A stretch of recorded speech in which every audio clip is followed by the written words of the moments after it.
Hey, so what's up guys, welcome to Horizon Trade. মই হেমাংগ আপোনালোকক মোৰ ইউটিউব চেনেললৈ স্বাগতম জনাইছো। আজি আমি কথা পাতিম এটা এনেকুৱা ইন্ডিকেটৰৰ কথা, যিটো ইন্ডিকেটৰৰ লগত যদি আপোনালোকে অলপমান আপোনালোকৰ ব্ৰেইনটো ইউজ কৰি দিয়ে, তেতিয়াহ'লে আপোনালোকে বাম্পাৰ প্ৰফিট কৰিব পাৰিব। তো বলক আমি এই ভিডিঅ'টো আৰম্ভ কৰো। Okay guys, তো আজি আমি যেটো ইন্ডিকেটৰৰ কথা পাতিম সেই ইন্ডিকেটৰটো হৈছে একদম খতৰনাক মজা ইন্ডিকেটৰ। জাস্ট আপুনি অলপমান মাথা লগাব লাগে আৰু মাথাটো অলপমান লগাই দিলে আপোনালোকে এটা বাম্পাৰ সুইং এটা ক্যাপচাৰ কৰিব পাৰিব। নট অনলি সৰু টাৰ্গেট, বহুত ডাঙৰ টাৰ্গেট খাব পাৰিব।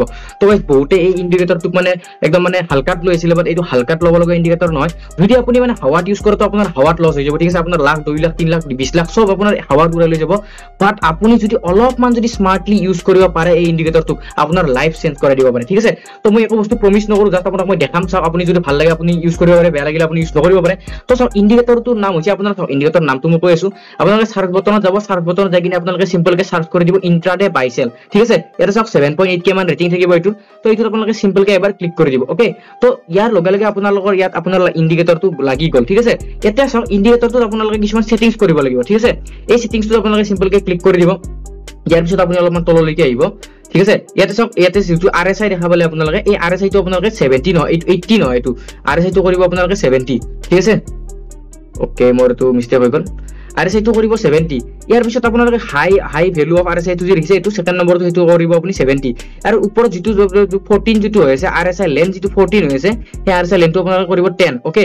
ইয়াৰ পিছত লো ভ্যালু অফ RSI যি লিখা আছে, এইটো আপোনালোকে 20 নহয়, এইটো আপোনালোকে কৰিব 10, ওকে। ইয়াৰ SMA লেন্থটো আছে 70 জায়গাত আপোনালোকে কৰিব ইয়াতে 50, ঠিক আছে।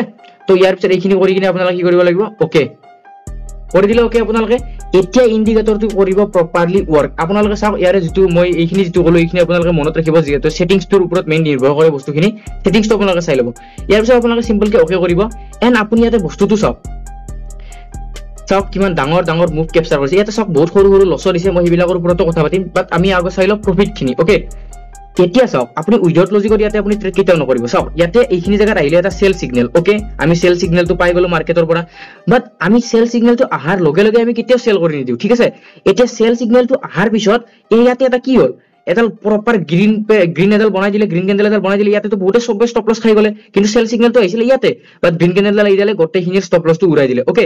তো তাৰ পিছত কি হল, এই গ্ৰীন ক্যান্ডেলডালক যেতিয়া নেক্সট ৰেড ক্যান্ডেলে পুৰা কমপ্লিটলি মানে 50% কে বেছি বডি দি ইংগালফ কৰি দিলে, তাৰ পিছত আপোনালোকে ট্ৰেডটো লওক, ওকে। তাৰ পিছত চাওক আপোনালোকে এই যোনডাল ৰেড লাইন আছে সেইডালৰ তলত আহি গল, ঠিক আছে। ইয়াৰে তলত আহি যোৱাৰ লগে লগে আপোনালোকে সিম্পলকে ইয়াতে কৰক ট্ৰেডটো পাঞ্চ, ওকে। আৰু চাওক ট্ৰেডটোত মিনিমাম আপুনি কি কৰিব, যেতিয়া আপুনি 1:1 খাই ল'ব পাৰে, তাৰ পিছত আপুনি প্ৰফিটটো মানে ষ্টপ লসটো ট্ৰেল কৰি তললৈকে আহি থাকিব। মানে আপুনি ষ্টপ লস খাব কেতিয়াও নিদিব, ঠিক আছে। তো ষ্টপ লসটো ট্ৰেল কৰি আহি থাকক, যেতিয়ালৈকে ইয়াতে বাই সিগনেলটো আৰু নেক্সট বাই সিগনেলটো গঠন নহয়, ঠিক আছে। নেক্সট আপুনি হয়তো চাওক নেক্সট বাই সিগনেলটোলৈকে ৰখিব পাৰে, নহয়তো আপোনালোকৰ যদি কিবা প্ৰাইস একচন দেখা পাই গৈছে তেতিয়াও আপোনালোকে ৰখি দিব পাৰে। চাওক মই নাভাবো যে আপোনালোকে ইয়াতে নেক্সট বাই সিগনেলটো ৰখি থাকক। চাওক ইয়াতে যেতিয়া মাৰ্কেটখন একুমুলেশন ফেজত ফাঁচি গৈছিল, তো মই ভাবো আপোনালোকে এইখিনি মানতে ওলাই দিয়াটো মোৰ কাৰণে মানে মই আপোনালোকক প্ৰেফাৰ কৰিম যে এইখিনি মানত ওলাই দিয়ক। এতিয়া আহিলে আপোনালোকে চাওক প্ৰফিটটো আপোনালোকে সকলোৱে দেখিলে। এতিয়া চাওক লছটোৰ কথা আমি চাব লাগিব, ওকে। তো আপোনালোকে চাওক ইয়াতে এটা বাই সিগনেল দিছিলে, ওকে। মই চাই লও। সো ইয়াতে এটা বাই সিগনেল দিছিলে, বাট বাইটো এটা প্ৰপাৰ হেমাৰত দিছিলে, ওকে, মই মানিছো। তো ইয়াৰ পিছত আপোনালোকে কিবা এটা ডবল হেমাৰ হৈ গল, ওকে। ডবল হেমাৰৰ পিছত আপোনালোকে কি ইয়াতে ডাইৰেক্টলি বাই কৰিব নেকি? নকৰে বাই, বিকজ ইয়াতে এডাল মেজৰ ৰেজিস্টেন্স আছে, হয় না নহয়? চাওক আপোনালোকে গোটেইখিনি মাৰ্কেটখিনি দেখাই পাইছে। তো আপোনালোকে বস্তুখিনি চাব, ঠিক আছে। অনলি ইন্ডিকেটৰটোৰ ভৰসাত আপোনালোকে ট্ৰেড কেতিয়াও নলব। ইন্ডিকেটৰটোৰ ওপৰতো আপোনালোকে চাওক, ইন্ডিকেটৰ বিলাক অলপ লেগিং ইন্ডিকেটৰ হয়, আপোনালোকে সকলোৱে জানে, বাট এইটো ইন্ডিকেটৰ ইমানো লেগিং নহয় যে আপোনালোকে ট্ৰেডে কৰিব নোৱাৰিব, ওকে। চাওক আপুনি অনলি এইটো ইন্ডিকেটৰৰ ভৰসাত ট্ৰেড কেতিয়াও নকৰিব। আপুনি এই ইন্ডিকেটৰটো চাব, আপুনি সাপোৰ্ট ৰেজিস্টেন্স চাব, ঠিক আছে। আপুনি যদি আৰু কিছুমান যদি নিউজ চাব খুজে নিউজ চাব পাৰে, ওকে। তো এতিয়া চাওক এই ট্ৰেডটো লোৱাৰ বহুত কেইটা লজিক আছিল। চাওক ইয়াতে এটা প্ৰপাৰ ৰেজিস্টেন্সত ট্ৰেড কৰি আছিলে, ৰেজিস্টেন্স। সো আমি কেতিয়াও ৰেজিস্টেন্স আৰু সাপোৰ্ট আৰু ৰেজিস্টেন্সক লাইনত ধৰিব নালাগে, আমি সাপোৰ্ট এন্ড ৰেজিস্টেন্সক জোনত ধৰিব লাগে। তো চাওক এটা প্ৰপাৰ ৰেজিস্টেন্স জোনত ট্ৰেড কৰি আছিলে, ঠিক আছে। যেতিয়া জোনটো ব্ৰেক হৈ গল, ডাইৰেক্ট তলফালে ডাউনফল এটা আহি গল, ঠিক আছে। তো আমি সেইটো লগত বহুত বেছি বহুত বেলেগ ধৰণৰ লজিক ইয়াতে সোমাই আছে। সৰি কৰিব, মোৰ মানে অলপমান কোৱাতে অলপ অসুবিধা হৈ আছে, ওকে।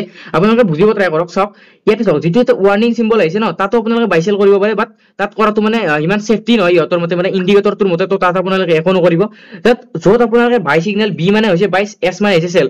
যত আপুনি বি দেখা পায়, বি দেখা পোৱাৰ পিছত যদি কিবা সাপোৰ্ট ৰেজিস্টেন্স কিবা মেজৰ যদি এইবিলাক আহিছে, বা কিবা যদি ক্যান্ডেলস্টিক প্যাটাৰ্ন বনাইছে, যে বাইৰ ক্ষেত্ৰত যদি কিবা বুলিশ প্যাটাৰ্ন বনাইছে, বা সেলৰ ক্ষেত্ৰত যদি কিবা বেয়াৰিশ প্যাটাৰ্ন বনাইছে, বা SMA ৰ তলত বা ওপৰত আছে মাৰ্কেটখন, সাপোৰ্ট ৰেজিস্টেন্সৰ আশে-পাশে আছে, বা এই গোটেইখিনি যদি আপোনালোকে চাই কিনে যদি ইয়াতে ট্ৰেড লয়, আপোনাৰ লছ নহয় ঠিক আছে আপোনাৰ সব স্ট্ৰেটেজি লছ দিয়ে ঠিক আছে বাট তাত আপুনি কেনেকৈ প্ৰফিটেবল কনভাৰ্ট কৰে সেইটোৰ ওপৰত ফোকাস কৰিব লাগিব সেইটো হৈছে আপোনাৰ অনলি ৰিস্ক টু ৰিৱাৰ্ডৰ দ্বাৰা আপুনি এইটো প্ৰফিটত আনিব পাৰিব ধৰি লওক আপুনি ৰিস্ক টু ৰিৱাৰ্ড যদি 1:3 ৰাখে 4 ৰাখে 5 ৰাখে তেতিয়াহ'লে আপুনি অবভিয়াসলি প্ৰফিটত আহিব যদি আপোনাৰ 5টা যদি আপোনাৰ 10টা ট্ৰেডৰ যদি 5টা উদ্ধ হয় যদি আপোনাৰ 10টা ট্ৰেডৰ 5টা নহয় যদি আপোনাৰ 10টা ট্ৰেডৰ 4টা ট্ৰেডৰ উদ্ধ হয় আপোনাৰ ৰিস্ক টু ৰিৱাৰ্ডটো যদি ঠিক ৰাখে তেতিয়াহ'লে আপোনালোকে 100% প্ৰফিট কৰিব পাৰিব ওকে তো সব নট অনলি আপোনালোকে এই ইন্ডিকেটৰটো ভৰসা ট্ৰেড কৰক অলপ বেলেগ আপুনি মাৰ্কেট ষ্ট্ৰাকচাৰ সব ঠিক আছে মাৰ্কেটৰ বিহেভিয়াৰটো বুজক বুজি কিনে আপোনালোকে এই ইন্ডিকেটৰটো এজ কনফাৰ্মেশনৰ কাৰণে আপোনালোকে ইউজ কৰিব পাৰে তো এনেকুৱা ধৰণৰ ভিডিও আপোনালোকে অসমীয়া ল্যাঙ্গুৱেজত পাবৰ কাৰণে মোৰ চেনেলটো সাবস্ক্ৰাইব কৰি দিয়ক আৰু আপোনালোকে যদি মোৰ পৰা যদি কিবা পাৰ্সোনালি শিকিব খোজে তেতিয়াহ'লে ওপৰত দিয়া হোৱাটছআপ নম্বৰটো আপোনালোকে কন্টাক্ট কৰিব পাৰে তো আজিলৈকে পুনৰ লগ পাম এটা নেক্সট ভিডিঅ' তেতিয়ালৈকে বাই বাই